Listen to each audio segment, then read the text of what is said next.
My name is Evelyn Grant. I was born in Savannah, Georgia, in a modest two-bedroom home with creaky floors and magnolia trees that leaned in like gossiping neighbors. My mother, Gloria, raised me on her own after my father disappeared somewhere between a midlife crisis and a liquor store in Kentucky. She worked two jobs, one as a receptionist at a dental office and the other cleaning houses on weekends. I used to sit on the stoop waiting for her to come home, imagining the lives that happened behind the walls of the homes she scrubbed. Marble kitchens, husbands who smiled, silk pillowcases instead of polyester. She always said, "You're going to live in those homes one day, Evie, not clean them." By the time I turned 26, I had done just that, at least on paper. I was living in a pale blue house perched in the upscale hills of Marin County, California. The kind of house that made you feel like you had arrived. Sunlight spilled across the hardwood floors through massive bay windows, and lemon trees lined the backyard like yellow lanterns. From the upstairs balcony, I could see all the way to the Golden Gate Bridge, its burnt orange spires glowing at dusk. That house was supposed to be my sanctuary, a clean slate, my happily ever after. But safety is an illusion when you marry a man like Jason Grant. He was the sort of man who made women pause mid-sentence when he walked into a room. Jason had a presence. His suits were always pressed. His watch always glinted just right in the light. And his voice had the same weight as a gavel. We met in Boston at a legal conference where I was still a wide-eyed paralegal, taking notes and trying not to spill coffee on anyone's briefcase. Jason was already a senior litigator at a firm on Fifth Avenue, pulling in over for $100,000 a year and climbing fast. He was magnetic, brilliant, dangerous. When he spoke to me that first night, I felt chosen. That's the word I'd use now. Looking back, I felt like I had been selected from a crowd by someone who could give me the life I never dared to expect. We had drinks in a dark-paneled hotel bar where everything smelled like leather and money. He talked about travel, ambition, power. I told him I liked Victorian novels and Italian food. He smiled at me like I was adorable, like I was quaint. 6 months later, I was wearing a $25,000 diamond ring he had custom-made in London. The band was platinum. The stone caught every bit of light, just like Jason caught every bit of control over me the moment we said I do. The rules didn't start all at once. That would have made it easier to spot. No, Jason's way was gradual, like erosion. At first, he made suggestions. He thought red dresses were a little much and wine made my voice shrill. He thought my best friend Natalie was clingy and toxic, and that maybe I should spend less time with her. He bought me new clothes that were classier and hired a stylist who quietly replaced half my closet. He handled the finances, of course. He said I didn't need to worry about bills anymore. He'd take care of everything. It sounded generous. It felt like a gift. It was a cage. By our 3rd anniversary, I could hardly recognize myself. I was silent in dinner conversations, careful with every word. I stopped writing in my journal because he read it once and quoted it back to me in a fight. I deleted social media after he said posting pictures was cheap. I no longer had a bank account with my name on it. Jason's face was on every credit card, every mortgage form, every line of authority. He never laid a hand on me, not once. And yet, he bruised me every day with his silence, his smirks, his low mutters under his breath like embarrassing or pathetic. If I cried, he would walk out of the room. If I raised my voice, he'd lower his until I felt like a madwoman screaming into a void. I wasn't married. I was imprisoned. The breaking point came one night when I found an email thread open on his laptop. I wasn't snooping. I swear to this day, I wasn't. It was just there open, glowing like a trap. Messages between him and a partner at the firm, mocking me, calling me the house pet, a doll on a leash. And the worst, even if she leaves, she's broke. She's mine. Something broke in me that night. Not just my heart, not just my pride. Something deeper, something older. a storm that had been building in the corners of my silence for years. I didn't scream. I didn't throw things. I packed a single suitcase and drove to a cheap hotel in Sausalito with $240 in emergency cash I'd been hiding in a box labeled winter scarves.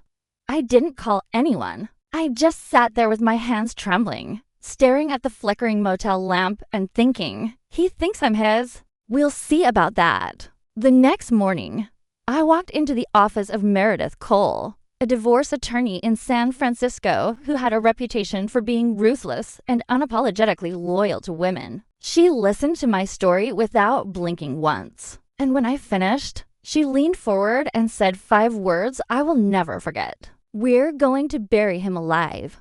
The battle that followed was brutal.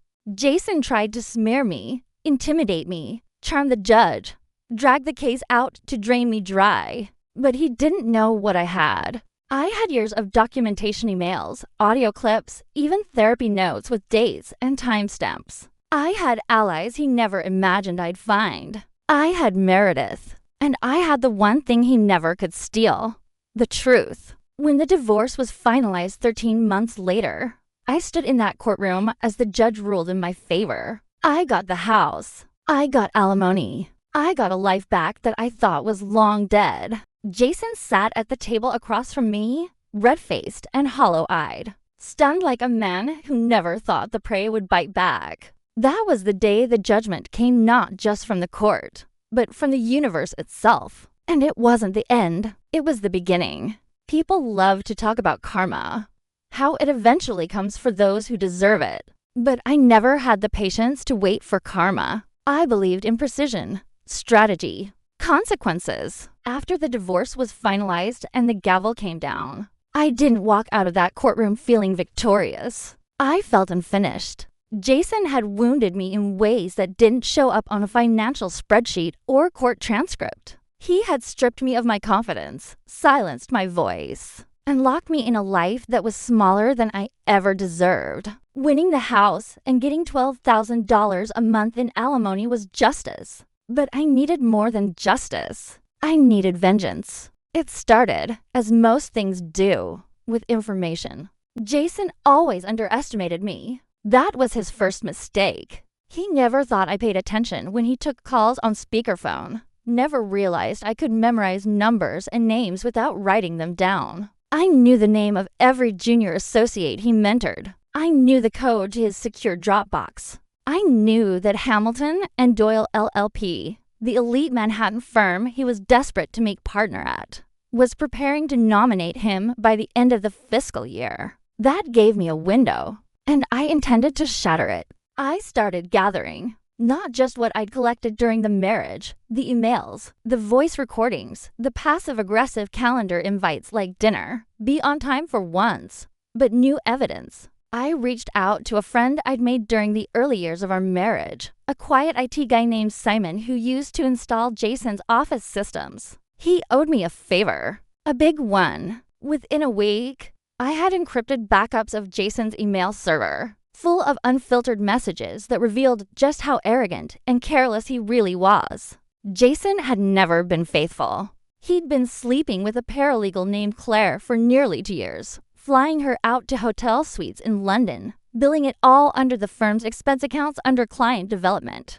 The digital trail was enough to bury him. Receipts, bookings, emails, photos. Claire, it turned out, was from Manchester and had no idea Jason was still married when they met. She thought the divorce had been settled long ago. When I called her, calmly, without malice, she cried. I didn't know, she said over the phone. I feel sick. He lied about everything.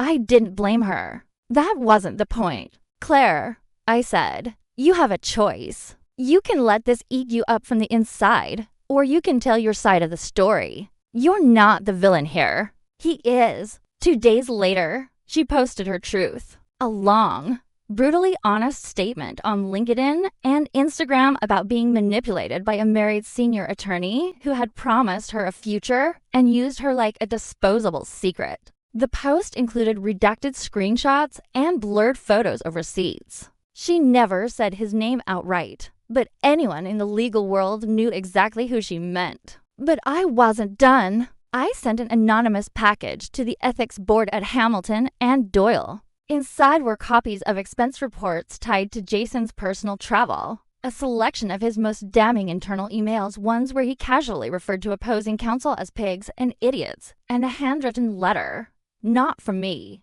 but a concerned colleague, outlining the risk to the firm's reputation if someone like Jason ascended to partnership. Within a week, his nomination was withdrawn. I watched it unfold from the comfort of my lemon tree-lined backyard in Marin, sipping French roast coffee as news began leaking across the legal blogs. Hamilton and Doyle issued a vague statement about internal restructuring and leadership transitions.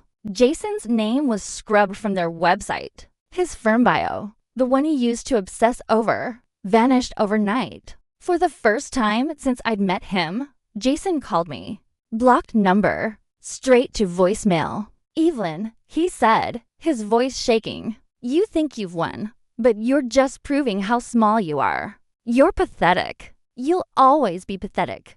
I deleted the message and smiled. He had always mistaken my silence for weakness. That was his second mistake. I didn't respond. I didn't need to. The world was responding for me. 3 weeks later, a journalist from Legal Insider Weekly reached out to me through my business email. She wanted to write a feature on emotional abuse in high-profile marriages, using Jason's downfall as a case study. I declined the interview, but gave her my blessing to use Claire's post as a source. Claire agreed. She went on record. The piece exploded across the legal community, not because Jason was famous, but because he was the archetype. The controlling husband in the crisp suit. The predator hiding behind polished diction and Harvard credentials. He was every story women had whispered in hallways, now dragged into the open. Jason's reputation collapsed like a sandcastle under rising tide. Clients began distancing themselves. Recruiters stopped calling. His LinkedIn became a wasteland of unanswered messages and open-to-work signals. He moved out of his Soho loft and into a studio apartment in Queens. I know this because he listed the address in a failed attempt to register a new consulting business. He named it JG Strategies. It went inactive for months. Every now and then, someone from the legal world sends me an update.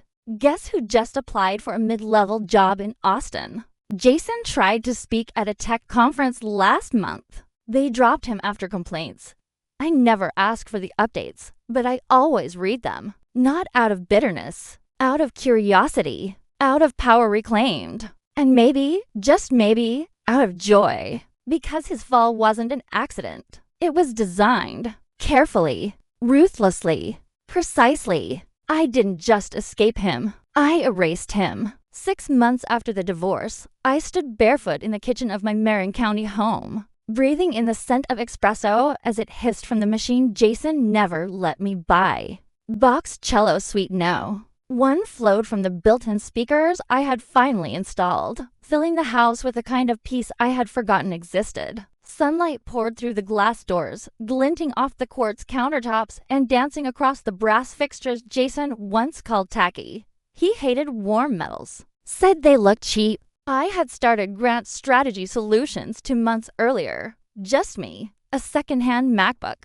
and a mind sharp enough to cut steel. I specialized in public image restoration for women-owned brands and crisis mitigation for nonprofits. My first client was a startup in Palo Alto struggling after a sexist co-founder went viral. For all the wrong reasons, I rewrote their media playbook, trained their new leadership, and negotiated a re-entry into the press cycle, earning them back their donor base and me a cool $15,000 retainer. By the time I landed my third client, a boutique fashion house in San Francisco on the verge of collapse after a botched product launch, I was booked out for 3 months and on track to make my first $100,000 by the end of the year. On my terms, no husband, no handler. No leash. But revenge, I've learned, doesn't come to an end just because life gets good. Healing doesn't always feel like victory. Sometimes you reach the summit, look around, and realize you still carry embers. Hot ones, still burning. And some part of you, the part they tried to silence, wants to set fire to the world they once owned.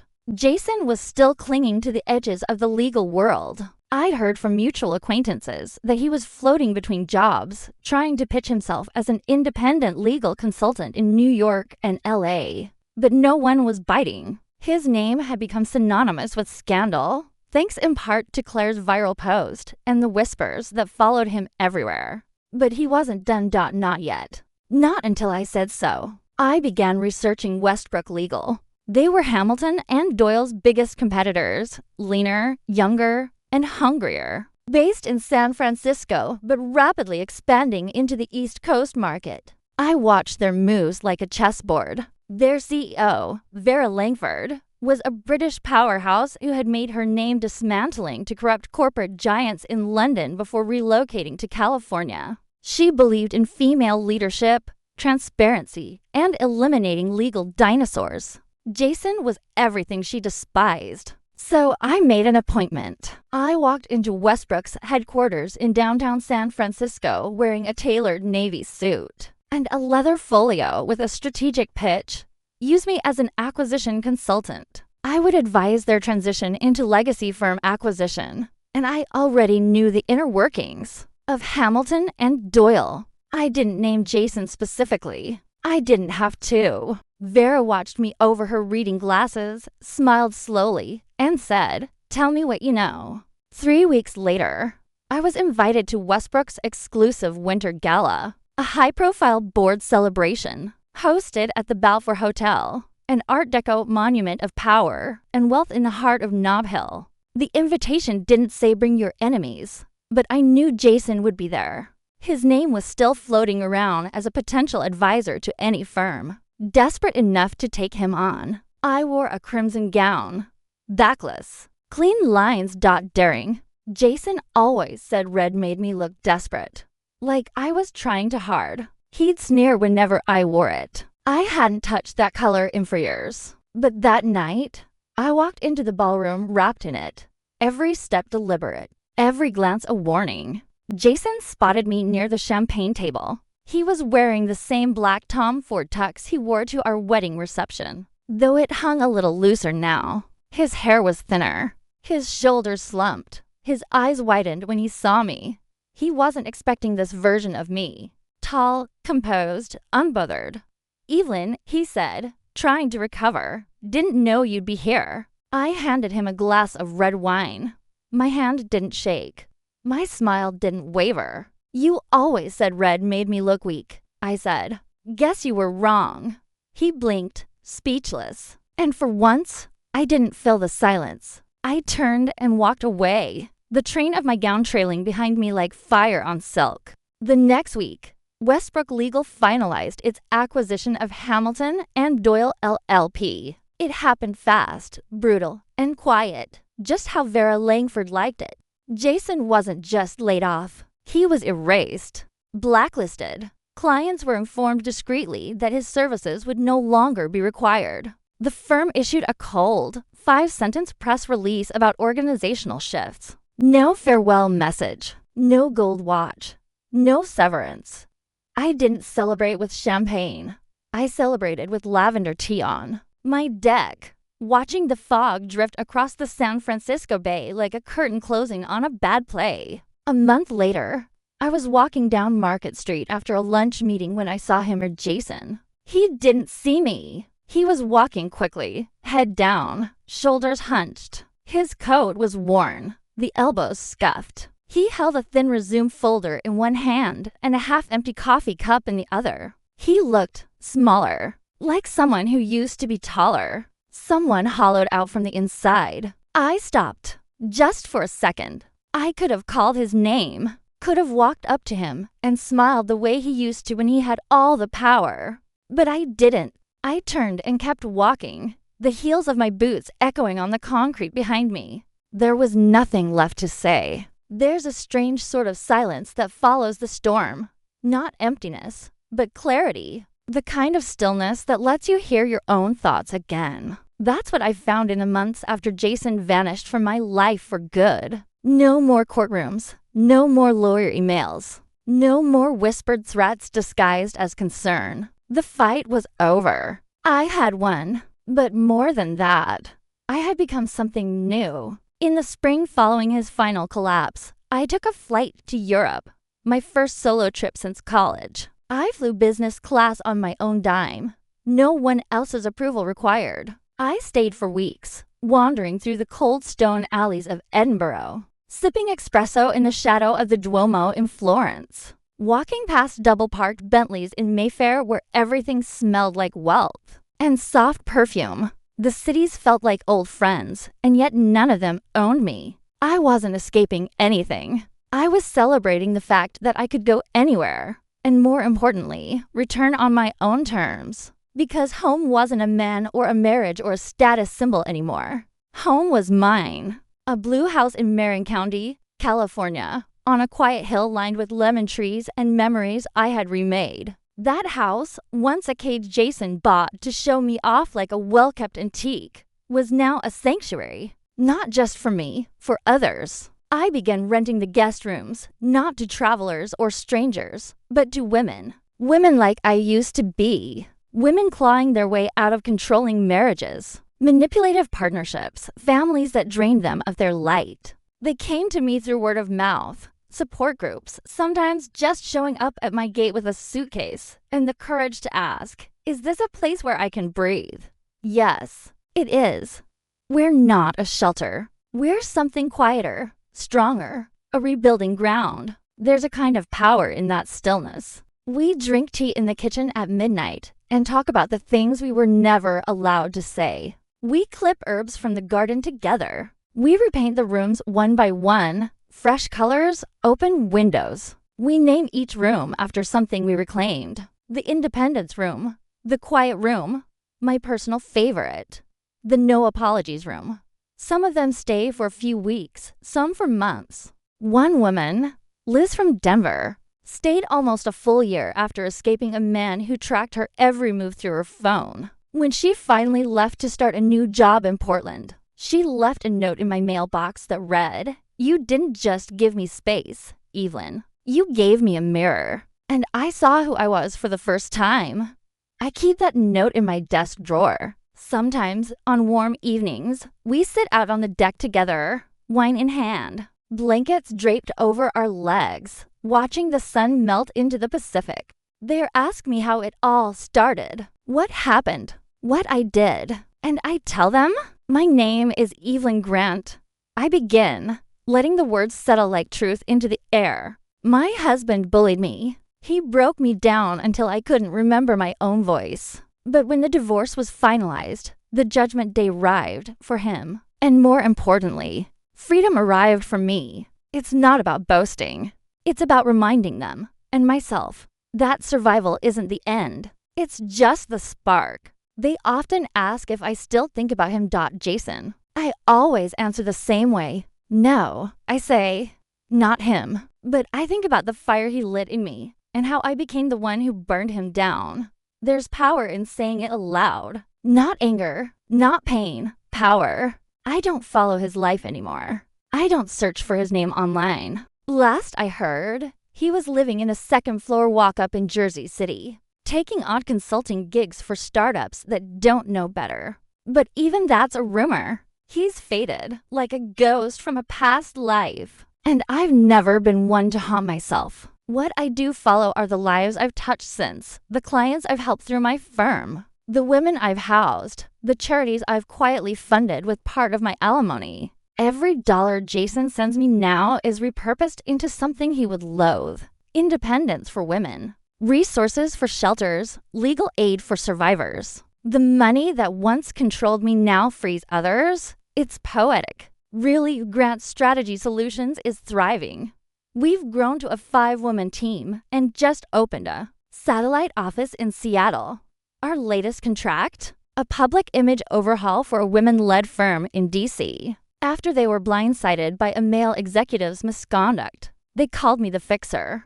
I laughed at that. I don't fix things. I burn down what's broken and build better things in the ash. Every time I sign a new contract, every time I watch one of the women from my home pack up to leave stronger than she arrived, I feel it again.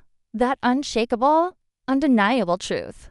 America is mine now. Not the country, the idea. The promise it made to girls like me, born in quiet towns with big voices and even bigger dreams. For too long, men like Jason sold us lies dressed as opportunity. But now, we write the contracts. We close the deals. We tell the stories. I was once told by a judge during the divorce trial, "You're awfully calm for someone seeking revenge." I smiled at him and said, "I'm not angry, Your Honor. I'm awake." That's the word I want to leave with you, awake. Awake to the system. Awake to yourself. Awake to the truth that no matter what they take, your money, your dignity, your voice, you can rebuild. And when you do, you'll realize what I did. You were never the weak one. You were the fire. And now, the whole world knows it.